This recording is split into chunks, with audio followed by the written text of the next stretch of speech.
नमस्कार, केटीव्हीच्या कोकण वार्तांमध्ये आपलं स्वागत। सुरुवातीला एक नजर ठळक घडामोडींवर। महिला आणि बालकांच्या सुरक्षिततेसाठी सर्वांनी प्रयत्न करावेत। महाराष्ट्र राज्य बालहक्क संरक्षण आयोगाचे अध्यक्ष ॲडव्होकेट संजय पुराणिक यांचं प्रतिपादन। रत्नागिरी शहरातील वाढत्या विविध समस्यांवर उद्धव बाळासाहेब ठाकरे शिवसेना आक्रमक, प्रशासनाला दिला निवेदन देऊन इशारा। चर्मालय स्मशानभूमीतील विद्युत शवदाहिनी बिघाड, नागरिकांनी सहकार्य करण्याचं नगराध्यक्षा शिल्पा सुर्वे यांचं आवाहन। आणि रत्नागिरीसह संपूर्ण जिल्ह्यात बकरी ईद उत्साहात साजरी। यापुढील बातम्या अल्पशा विश्रांतीनंतर। समंदर की गोद में पला है तू, अंगड़ाई लेते ही लहरें शुरू। आज यौवन की मस्ती छोड़, ले चलता हूं तुझे एक नए मोड़। आजा तुझे माँ पुकारे अब, छेड़ देते हैं बीच से कुछ शरारत हंसी। गले लगा ले उसे ए फकीर, इंतजार कर रहा है तेरा तो। चल दे देते हैं उसे फसल की खूबसूरती तो। आजा तुझे माँ पुकारे अब, मीलों आगे चलना है हमें। सिर्फ फसल नहीं, तेरे स्पर्श की चाह में बैठे हैं शहरों में भी कहीं। उनके मुख पे भी लानी है मुस्कान, उन्हें भी देनी है एक नई पहचान। आजा तुझे माँ पुकारे अब। फिनोलेक्स पाइप्स पहुंचाए पानी को अपनी माँ के पास। आता बातम्या विस्तारानं। बालकांचे हक्क, सुरक्षा, शिक्षण, आरोग्य आणि सन्मान यांचं संरक्षण ही केवळ शासनाची नव्हे तर संपूर्ण समाजाची सामूहिक जबाबदारी आहे। तसंच आजच्या डिजिटल आणि वेगाने बदलणाऱ्या सामाजिक परिस्थितीत बालकांसमोरील आव्हानं अधिक गंभीर स्वरूपाची होत असून त्यासाठी संवेदनशील, जबाबदार आणि सकारात्मक समाजात वातावरण निर्माण करण्याची गरज असल्याचं महाराष्ट्र राज्य बालहक्क संरक्षण आयोगाचे अध्यक्ष संजय पुराणिक यांनी सांगितलं। बालहक्क आयोग म्हणून आम्ही आज जी सुनावणी घेतली त्या सुनावणीत साधारणतः 9 प्रकरणं होती। 9 प्रकरणात एक लैंगिक अत्याचाराच्या पोस्कोच्या संबंधी होते, 2 ते 3 शिक्षण विभागाचे होते आणि उर्वरित महिला बाल विकास विभागाचे होते। या संपूर्ण प्रकरणात जी लक्षात आली ती पोस्को अंतर्गतले जे गुन्हे होते त्या पोस्को अंतर्गतल्या गुन्ह्यातली चार्जशीट दाखल असलेली काही प्रकरणं होती। काही 13 ते 14 प्रकरणं अशी होती की जी इन प्रोसेस आहे, इन्व्हेस्टिगेशनच्या अंडर प्रोसेस आहेत। तर अशा सर्व परिस्थितीमध्ये पोलिसी यंत्रणेकडून चार्जशीट लवकरात लवकर दाखल करून घेणं आणि कोर्टासमोर असलेल्या संपूर्ण म्हणजे जे विक्टिम्स आहेत त्या विक्टिम्सच्या वतीने साक्षीदार, सरकारच्या वतीने साक्षीदार योग्य देऊन लवकरात लवकर त्याची सुनावणी, ज्याला आपण पोस्को कोर्ट किंवा फास्ट ट्रॅक कोर्ट म्हणतो, अशा कोर्टामध्ये त्याची सुनावणी होणे आणि सुनावणी होऊन लवकरात लवकर जे त्याचे न्याय निर्णय झाले तर समाजामध्ये एक चांगला संदेश जातो सकारात्मक, की जेणेकरून भविष्यातले असे गुन्हे घडवण्यासाठीची कोणाची हिंमत होत नाही। अशा प्रकारे प्रशासनाला आणि पोलिसांना आम्ही निर्देश दिलेले आहेत। प्रकरणं जी होती पोस्कोच्या अंतर्गतली 3.5 वर्षातली ती 73-74 प्रकरणं आता पेंडिंग म्हटली होती। त्यापैकी 13 ते 14 प्रकरणात इन प्रोसेस आहेत आणि बाकीच्यांची चार्जशीट दाखल आहेत। कन्व्हिक्शन रेटचं म्हणायचं झालं तर कन्व्हिक्शन रेटबद्दलची माहिती पोलीस विभागाकडून लवकरात लवकर घेऊन ते आयोगाला देतील असं आजच्या आढावा बैठकीत आणि सुनावणीत त्यांच्याकडून आम्हाला सांगण्यात आलेलं आहे। महाराष्ट्र राज्य बालहक्क संरक्षण आयोग मुंबई आयोजित अर्धन्यायिक सुनावणी आणि आढावा घेण्यासाठी ते रत्नागिरीत आले असता त्यांनी पत्रकारांशी संवाद साधला। यावेळी आयोगाचे सचिव पंकज देवरे, जिल्हाधिकारी भाऊसाहेब गलांडे, महाराष्ट्र राज्य बालहक्क संरक्षण आयोगाचे सदस्य अतुल देसाई, प्रवीण भुजाडे, सदस्या गीतांजली बुटी, शुभांगी तांबट, मिलन जंगम आदी उपस्थित होते। महिला आणि बालकांच्या सुरक्षिततेसाठी सर्वांनी प्रयत्न करावेत असं आवाहन महाराष्ट्र राज्य बालहक्क संरक्षण आयोगाचे अध्यक्ष ॲडव्होकेट संजय पुराणिक यांनी यावेळी केलं। आत्ता बालकांविषयीच्या कामकाजाचा आढावा घेताना आम्ही सर्वांना एक रत्नागिरी जिल्ह्यामध्ये सर्वांना एक आव्हान असं केलं की सर्वांनी एकमेकांच्या त्रुट्या किंवा एकमेकांचे गॅप न राहू देता इंटिग्रेटेड एकमेकांच्या सहवासाने किंवा एकमेकांच्या समन्वयाने आपण बालकांच्या समस्या कशा सोडवू शकतो, बालकांच्या काळजी आणि संरक्षण या विषयामध्ये आपण त्यांना कसं जास्तीत जास्त प्रकारे बालस्नेही वातावरण निर्माण करू शकतो याचा प्रयत्न करण्यासाठी आत्ता जे लक्षात आलेलं आहे सर्व की त्यांचे आकडे आणि एकमेकांच्या समन्वयाचा जो गॅप आहे तो लवकरात लवकर भरून काढण्याचे निर्देश आम्ही त्यांना दिलेले आहेत आणि पुढील 3 ते 6 महिन्यामध्ये पुन्हा आढावा बैठक होईल त्यावेळेस या ज्या गोष्टी आहेत समन्वयाच्या त्या पूर्ण झाल्या पाहिजे आणि कोणतीही तफावत न राहता बालस्नेही वातावरण आपल्या जिल्ह्यात राहिलं पाहिजे असे निर्देश त्यांना दिलेले आहेत. उद्धव बाळासाहेब ठाकरे शिवसेना पक्षातर्फे रत्नागिरी जिल्हा शासकीय रुग्णालयातील विविध समस्या आणि असुविधांबाबत वैद्यकीय महाविद्यालयाचे डीन डॉक्टर जयप्रकाश रामानंद यांची भेट घेऊन निवेदन देण्यात आलं. यावेळी रुग्णालयातील अनेक मूलभूत समस्यांवर सविस्तर चर्चा करण्यात आली. अपघात विभागाचे फोटो म्हणून पाठवले. अपघात विभागाचा फोटो मिळणार कधी होता? आता म्हणजे आमचं बोलणं चाललं होतं सरकारने की याचं CSRमधून सोडून द्या. त्याचा जवळजवळ अर्ध वापरायचं कारण बंद होत आहे. ठीक आहे, बाकी लोणाही वापरून आपल्या बाजूला आणि नंतर आमचं झालं की पुढच्या बाजूला सुरू करायचं. अपघात विभागाचा विषय तर समजेल. डेट ऑफ पार्ट तुम्हाला कसं वाटतं तिथे गेल्यावर? नाही, आम्ही त्यासाठी अतिशय घाणेरडं वाटतं, अतिशय घाणेरडं. आमच्याकडे जे जरी आम्हाला तुमच्यासाठी काहीतरी करायचं तर काय प्रायोरिटी आहे आम्हाला सांगितलं की आम्हाला आपला विभाग त्याच्यावर करून द्यायचं. सगळं झालं एकदम झाले का ते आहे चालू परंतु सिक्युरिटी नसल्यामुळे ते जर आपण 4 महिन्यापूर्वी हा विषय घेतला होता 4 नाही 6 महिन्यापूर्वी 6 महिन्यात सिक्युरिटी मिळाली नाही का? मिळत नाही का सिक्युरिटी देणारी रत्नागिरी बोर्ड त्यांच्या त्या आय साहेबांनी लिटरली आठवड्यावर रुग्णालयातील शौचालयांची दुरावस्था, सुरक्षा रक्षकांची भरती, रुग्णांच्या नातेवाईकांसाठी निवारा शेडची अपुरी व्यवस्था, पार्किंग तसंच रुग्णांना एक्स-रे फिल्म्स संदर्भात येणाऱ्या अडचणी आदी विषय यावेळी उपस्थित करण्यात आले.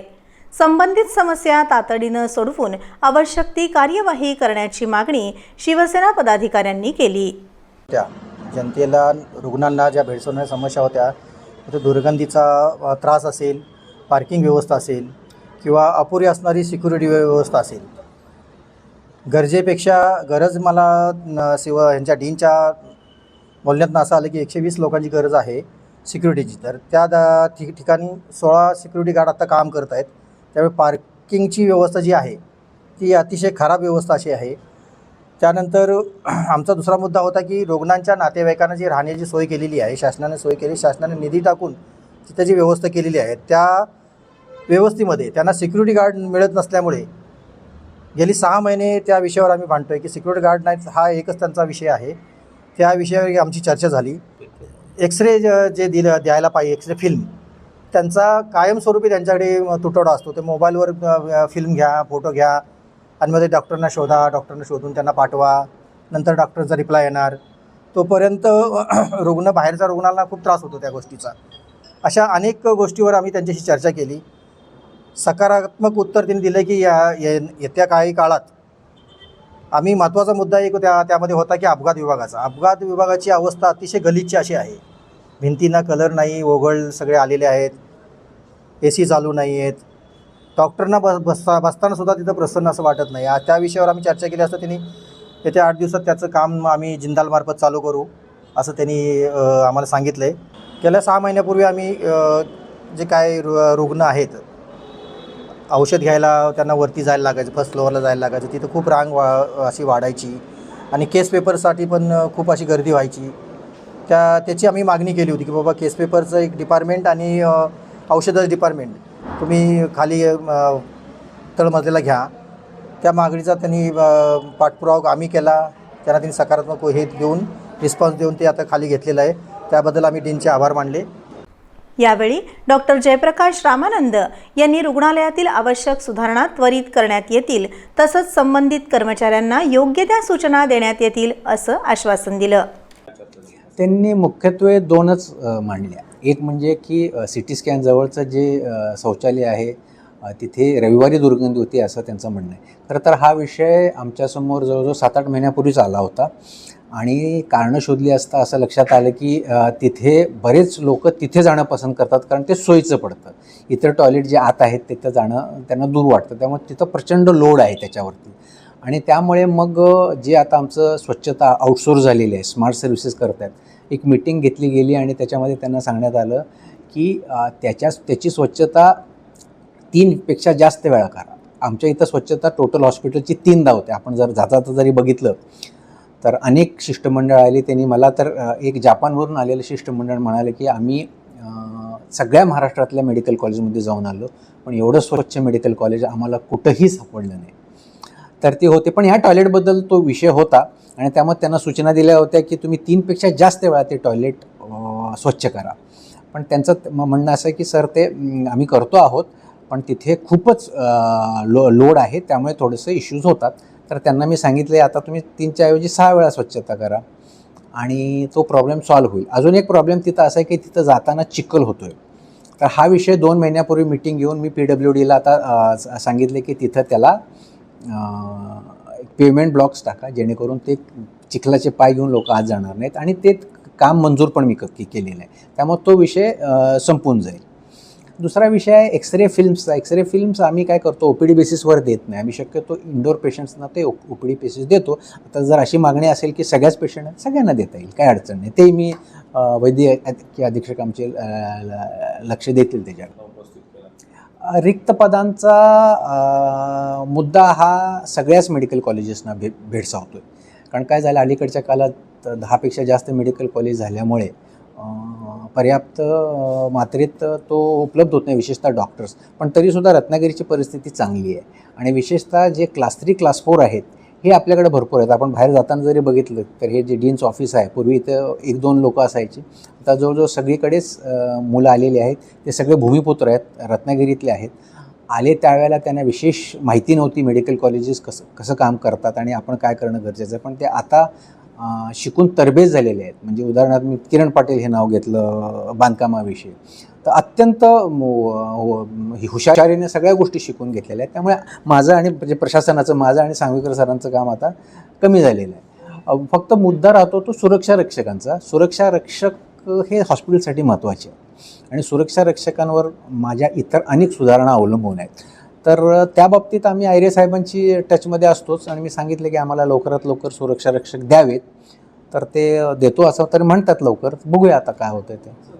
या प्रसंगी उद्धव बाळासाहेब ठाकरे शिवसेना पक्षाचे शहर प्रमुख प्रशांत साळुंखे, उपशहर प्रमुख नितीन तळेकर, सलील डाफळे, नगरसेवक केतन शेटे, अमित विलणकर, विभाग प्रमुख राजाराम रहाटे, संदेश भिसे, रोहित मयेकर, तन्वीर मुजावर, दिलावर गोदड, सुफियान जयगडकर, प्रसन्न सुर्वे, रोहन वरेकर, मंदार वरेकर, अमन राणे, गौरव कळंबटे यांच्यासह पदाधिकारी आणि कार्यकर्ते उपस्थित होते. रुग्णालयासंदर्भात नागरिकांकडून अनेक तक्रारी शिवसेना पक्षाकडे प्राप्त झाल्यानंतर या समस्यांचा आढावा घेण्यासाठी पक्षाच्या शिष्टमंडळानं ही भेट घेतल्याचं सांगण्यात आलं. दापोली तालुक्यातील हर्णे बंदर येथील मारहाण प्रकरणी 5 आरोपींना ताब्यात घेण्यात आलं असून जनतेनं पोलीस प्रशासनाला सहकार्य करावं असं आवाहन पोलीस अधीक्षक नितीन बगाटे यांनी केलं आहे. काल दापोली येथील हर्णे बंदर या ठिकाणी गोवा किल्ला या ठिकाणी संध्याकाळच्या वेळेला 2 मुलांना काही 10 ते 12 मुलांनी मारहाण केली होती. या प्रकरणामध्ये तात्काळ आमचे SDPO PI यांनी इंटरव्हेन्शन करून तात्काळ परिस्थिती आटोक्यात आणली. सदरील जे जखमी आहेत ते हॉस्पिटलमध्ये व्यवस्थित आहेत, त्यांची फिर्याद घेण्यात आलेली आहे आणि या प्रकरणामध्ये पोलिसांनी एकूण 5 आरोपींना ताब्यात घेतलेलं आहे आणि एक जुवेनाईल आरोपी आहे त्यालाही ताब्यात घेतलेला आहे. एकूण आपण जे आरोपी आहेत ते ताब्यात घेतलेले आहे आणि पुढील तपास आणि कारवाई पोलीस करत आहेत. इथे दापोलीमध्ये नागरिकांना आवाहन करण्यात येते की त्यांनी शांतता राखावी, त्यांनी पोलिसांना सहकार्य करावे आणि कोणताही कायदा व सुव्यवस्थेचा प्रश्न निर्माण करू नये.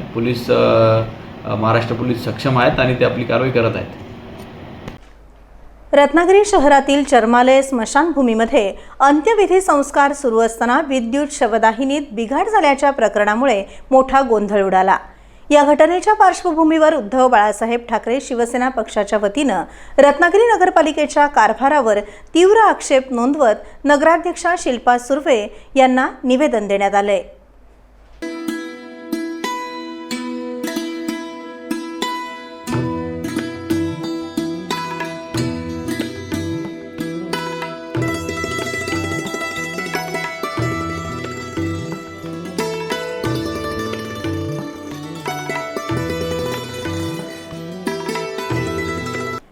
यावेळी नगराध्यक्षा शिल्पा सुर्वे यांच्यासमोर उपमुख्य कार्यकारी अधिकारी तसंच संबंधित कर्मचाऱ्यांना झालेल्या प्रकाराबाबत जाब विचारण्यात आला.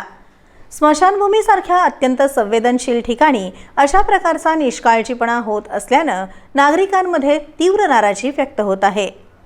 यावेळी उबाठा शिवसेनेचे रत्नागिरी शहर प्रमुख प्रशांत साळुंखे, उपशहर प्रमुख नितीन तळेकर, सलील डाफरे, नगरसेवक केतन शेटे, अमित विरणकर, विभाग प्रमुख राजाराम रहाटे, संदेश भिसे, रोहित मयेकर, तन्वीर मुजावर, दिलावर गोदड, सुफियान जयगडकर, प्रसन्न सुर्वे आदी पदाधिकारी उपस्थित होते. मरणानंतरही रत्नागिरीकरांना मरण यातना सहन कराव्या लागत आहेत अशी खंत उपस्थित पदाधिकाऱ्यांनी व्यक्त केली. तसंच रत्नागिरी नगरपालिकेचा कारभार आंधळं दळतंय आणि कुत्रं पीठ खातंय अशा प्रकारचा सुरू असल्याची तीव्र प्रतिक्रिया शिवसेना शहर प्रमुख प्रशांत साळुंखे यांनी यावेळी दिली. शवदाहिनी जी आहे त्याच्यावर ते अंत्यविधी करायचे असं त्यांचं ठरलं. दुर्दैवानं बॉडी सगळे क्रियाकर्म झाल्यानंतर बॉडी मशीनमध्ये घातल्यानंतर लाईट गेल्यानंतर पर्याय व्यवस्था असेल असं त्यांना वाटलं होतं.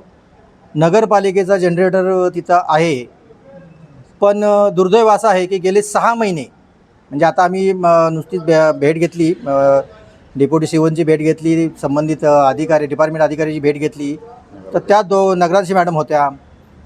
त्या प्रशासनामध्ये कोणाचंच कुणाला ताळतंत्र्य नाही. कोण म्हणतो 1.5 महिने झालं बंद आहे, त्या संबंधित डिपार्टमेंटचा अधिकारी म्हणतो 6 महिने बंद आहे. बरं, ह्या सगळ्या गोष्टीवर आम्ही त्यांना प्रश्न केला, बाबा बंद आहे म्हणजे नक्की कशामुळे बंद पडला आहे ते सुद्धा त्यांना माहिती नाही आहे. म्हणजे खरोखरच आज आमच्या या रत्नागिरी शहरवासियांना लाजिरवाणा असा प्रसंग रत्नागिरीवर आला. आणि ह्या सगळ्या प्रसंगामधनं भविष्यात कुठला अनर्थ आज घडू नये किंवा असा प्रसंग परत उद्भवू नये म्हणून आज आम्ही नगरपालिका प्रशासनाची भेट घेतली. त्यांना चांगलासा जाब विचारला. असं काय घडू नये, इथून पुढे घडणार नाही असे त्यांनी आम्हाला अस्वस्थ केलं आहे की आत्ता जो नगरपालिकेचा कारभार चालू आहे किंवा जे अधिकारी आहेत त्यांना अजूनसुद्धा असं वाटतं आहे की आपलंच राज्य आहे, प्रशासकाचं राज्य आहे. म्हणजे थोडक्यात एक म्हण आहे, आंधळं दळतं आणि कुत्रं पीठ खातं आहे. अशा पद्धतीने हे प्रशासन आता चालू आहे. नगरपालिकेचा भोंगळ कारभार चालू आहे. याच्यावर जर काय संबंधित अधिकाऱ्यांनी ॲक्शन नाही घेतली तर आम्ही शिवसेना उद्धव बाळासाहेब ठाकरे पक्षाच्या वतीनं आमचा इशारा आहे की तीव्र आंदोलन करून ह्यांना यांची जागा दाखवा. रत्नागिरी शहरातील चर्मालय स्मशानभूमी इथे विद्युत शवदाहिनीत झालेल्या बिघाडाच्या घटनेनंतर वातावरण चांगलंच तापलंय. या घटनेबाबत नगराध्यक्षा शिल्पा सुर्वे यांनी खेद व्यक्त करत ही घटना दुर्दैवी असल्याचं म्हटलं आहे. तसंच सध्या असलेल्या शवदाहिनीची दुरुस्ती करणं आवश्यक असून त्यासाठी मोठा खर्च अपेक्षित असल्याचं त्यांनी सांगितलं. मात्र नागरिकांची गैरसोय होऊ नये यासाठी येत्या काही दिवसात नवीन शवदाहिनी सुरू करण्यात येणार असल्याचं आश्वासनही त्यांनी दिलं. नागरिकांनी संयम ठेवून सहकार्य करावं असं आवाहन नगराध्यक्षा शिल्पा सुर्वे यांनी केलं आहे. दिनांक 25 मे रोजी जी घटना शवदाहिनीच्या बाबतीत घडली ती खरोखरच खूप खेदजनक आहे. या शवदाहिनीचं काम करणं गरजेचं आहे. याचा रिपोर्ट प्रशासनाने आमच्याकडे ठेवला होता आणि आम्ही त्या बाबतीत पाहणी केली की शवदाहिनीचं काम नक्की काय. तर शवदाहिनीची जी चिमणी आहे ती पूर्ण नादुरुस्त झालेली आहे आणि तिचं काम करणं त्वरित गरजेचं आहे. सदर टिप्पणी आल्यानंतर आम्ही सर्व पाहणी केली. जर ती चिमणी दुरुस्त करण्यासाठी येणारा जो खर्च होता तो खूपच होता. त्यावेळी आम्ही निर्णय दिला, जर ती चिमणी दुरुस्त करण्यासाठी एवढा खर्च येत असेल तर नवीन शवदाहिनी आपण घेतली तर त्याला किती खर्च येतो, तर त्याच्यात थोडेफार पैसे घातल्यावर आपल्याला नवीन शवदाहिनी घेता येणार होती. म्हणून आम्ही निर्णय घेतला की दुरुस्तीला खर्च करण्यापेक्षा आपण नवीन शवदाहिनी घेऊया. परवाची जी घटना घडलेली आहे ती शवदाहिनीच्या बाबतीत न घडता शवदाहिनीचा जो जनरेटर आहे तो जनरेटर बंद पडला. आयत्या वेळी लाईट गेला, बॉडी आत घातल्यानंतर लाईट गेला आणि जनरेटर बंद असल्यामुळे ती जी बॉडी आहे त्याचं दहन झालं नाही आहे. तर या संदर्भात आम्ही त्या खात्याचे जे प्रमुख आहेत त्यांच्याकडून पूर्ण माहिती घेतो आहे की हा जो जनरेटर आहे हा नक्की केव्हा बंद पडला, कशामुळे ते झालं आहे, ही पूर्ण माहिती आम्ही घेतो आणि संबंधित अधिकाऱ्याला त्या बाबतीतली शिक्षा आम्ही नक्कीच करणार आहोत. नागरिकांना काय आव्हान करतो? या बाबतीत आम्ही नागरिकांना एवढंच आवाहन करतो की या शवदाहिनीचं काम पूर्ण होईपर्यंत किंवा नवीन शवदाहिनी आम्ही लवकरात लवकर आणण्याचा प्रयत्न करतो आहे, ती आणेपर्यंत शवदाहिनी आम्ही थोडे दिवस बंद ठेवतो आहे. कारण अशी घटना परत पुढे घडू नये यासाठी आणि तोपर्यंत जे लाकडाने जाळलं जाईल तो मृतदेह आणि शवदाहिनी थोडे दिवस आम्ही बंद ठेवतो. रत्नागिरी जिल्ह्यात गेल्या 2 दिवसांपासून डिझेलची टंचाई निर्माण झाली असून अनेक पेट्रोल पंपांवर डिझेल उपलब्ध नसल्याचं चित्र पाहायला मिळतंय. काही ठिकाणी डिझेल उपलब्ध नाही अशा स्वरूपाचे फलक लावण्यात आलेत. त्यामुळे वाहन चालकांना मोठा मनस्ताप सहन करावा लागतोय.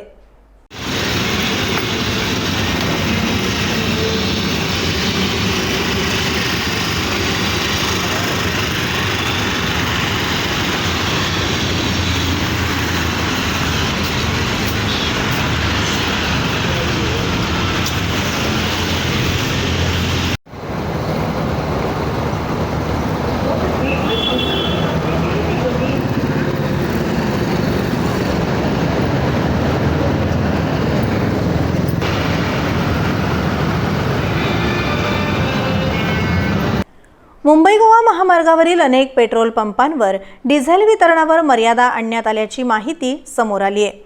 तेल कंपन्यांच्या डेपोमधून मागणीच्या तुलनेत कमी प्रमाणात डिझेलचे टँकर येत असल्यानं पेट्रोल पंप चालकांसमोर अडचणी निर्माण झाल्या आहेत. रत्नागिरी शहरातील अद्वैत पेट्रोल पंपावर सकाळपासूनच डिझेल संपल्याचे बोर्ड्स लावण्यात आले होते. डिझेल भरण्यासाठी आलेल्या वाहन चालकांना रिकाम्या हातानं परत जावं लागल्यानं नाराजी व्यक्त करण्यात येत आहे. विशेषतः मालवाहतूक करणारे ट्रक चालक, खासगी बस चालक तसंच शेतकरी वर्गाला या टंचाईचा मोठा फटका बसत आहे. डिझेल उपलब्धतेबाबत स्पष्ट माहिती नसल्यानं अनेक वाहन चालकांना एका पंपावरून दुसऱ्या पंपावर भटकंती करावी लागत आहे. दरम्यान पुढील काही दिवसात डिझेलचा पुरवठा सुरळीत होईल अशी अपेक्षा पेट्रोल पंप चालकांकडून व्यक्त करण्यात येत आहे. जिल्ह्यात सर्वत्र बकरी ईद मोठ्या उत्साहात साजरी करण्यात आली. रत्नागिरी शहरातही ईदचा आनंद आणि उत्साह पाहायला मिळाला.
सरदार आए नबियन के सरदार आए नबियन के सरदार आए नबियन के सरदार बारह रबीउल अव्वल आया बारह रबीउल अव्वल आया बारह रबीउल अव्वल आया बारह रबीउल अव्वल आया बारह रबीउल अव्वल आया बारह रबीउल अव्वल आया बारह रबीउल अव्वल आया बारह रबीउल अव्वल आया फूल कली का दिल मुस्काया फूल कली का दिल मुस्काया बारह रबीउल अव्वल आया बारह रबीउल अव्वल आया फूल कली का दिल मुस्काया फूल कली का दिल मुस्काया सल्ले अला की सदाएं गूंजी सल्ले अला की सदाएं गूंजी छाए रंग बहार आए नबियन के सरदार आए नबियन के सरदार आए नबियन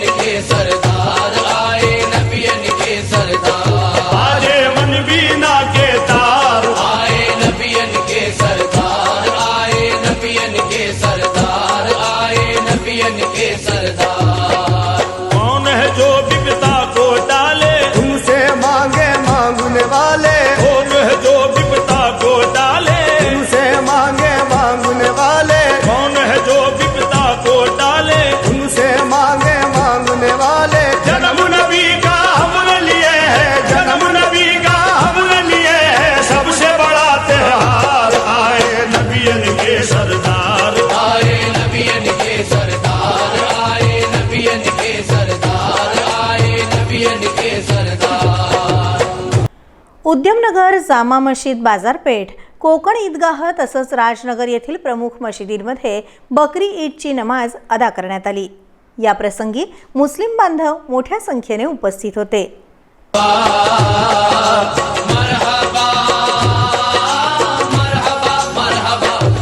तकदीर हलीमा की जागी तकदीर हलीमा की जागी तकदीर हलीमा की जागी तकदीर हलीमा की जागी रहमत के बादल छाते हैं रहमत के बादल छाते हैं तकदीर हलीमा की जागी रहमत के बादल छाते हैं तकदीर हलीमा की जागी रहमत के बादल छाते हैं घर जगमग जगमग होता है तशरीफ मोहम्मद लाते हैं मरहबा मरहबा मरहबा मरहबा मरहबा मरहबा मरहबा मरहबा मरहबा मरहबा मरहबा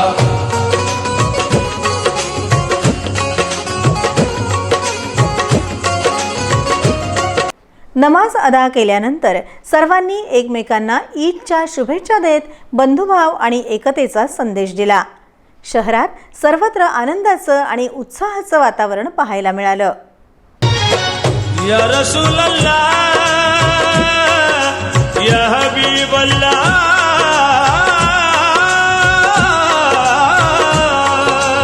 अब्दुल्ला के लाल वही है साहेब अल जमाल वही है अब्दुल्ला के लाल वही है साहेब अल जमाल वही है मौलाए कुल खत्म रसूल है मौलाए कुल खत्म रसूल है मौलाए कुल खत्म रसूल है रब के हैं दिलदार आए नबियन के सरदार आए नबियन के सरदार आए नबियन के सरदार आए नबियन के सरदार आजे मन बीना के तार आए नबियन के सरदार आए नबियन के सरदार आए नबियन के सरदार या रसूल अल्लाह या हबीबी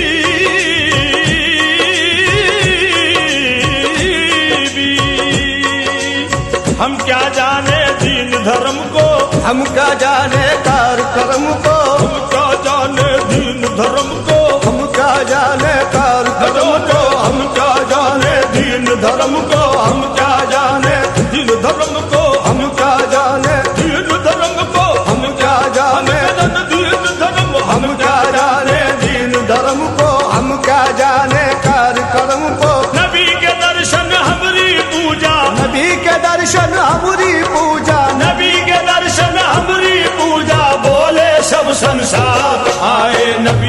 के सरदार आए नबियन के सरदार, आए नबियन के सरदार, आए नबियन के सरदार। आज पुन्हा एक नजर ठळक घडामोडींवर। महिला आणि बालकांच्या सुरक्षिततेसाठी सर्वांनी प्रयत्न करावेत। महाराष्ट्र राज्य बालहक्क संरक्षण आयोगाचे अध्यक्ष ॲडव्होकेट संजय पुराणिक यांचं प्रतिपादन। रत्नागिरी शहरातील वाढत्या विविध समस्यांवर उद्धव बाळासाहेब ठाकरे शिवसेना आक्रमक, प्रशासनाला दिला निवेदन देऊन इशारा। चर्मालय स्मशानभूमीतील विद्युत शवदाहिनी बिघाड, नागरिकांनी सहकार्य करण्याचं नगराध्यक्षा शिल्पा सुर्वे यांचं आवाहन। आणि रत्नागिरीसह संपूर्ण जिल्ह्यात बकरी ईद उत्साहात साजरी। यासोबतच आजचं हे बातमीपत्र संपलं। नमस्कार।